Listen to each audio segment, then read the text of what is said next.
Që qëndrimet e Lidhjes Demokratike të Kosovës të dhëna para zgjedhjeve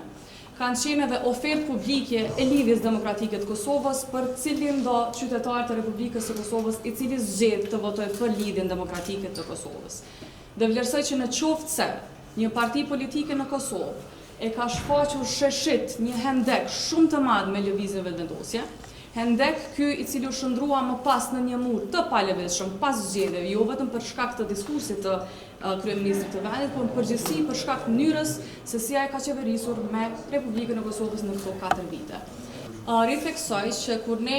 kemi potencuar që nuk hymë në koalicion me lëvizjen vetëvendosje, nuk kemi vendosur kushtëzime në raport me këtë qëndrim, sepse vetë ky qëndrim vetvete është parim i yni. Letra i është drejtuar kryetarit të Lidhjes Demokratike të Kosovës Femir Abdixhikut dhe rrjedhimisht mbetet tek zotëri Abdixhiku të kthej përgjigje zyrtare apo të mos kthej përgjigje zyrtare në raport me atë se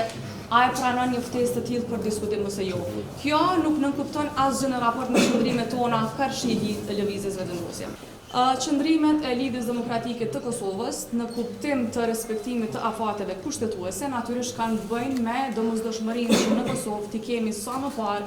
institucionet të formuara të qeverisë Republikës Kosovës dhe institucionet në përgjithësi ta kryejnë punën e vet, me që vlerësojmë që është vitale për qytetarët e Republikës së Kosovës që politika zhvillimore të ecin përpara dhe mendojmë që çfarë do vonese potenciali në krijimin e institucioneve të vendit do t'i bënte përfundimisht dëm pikërisht qytetarëve të Republikës së Kosovës.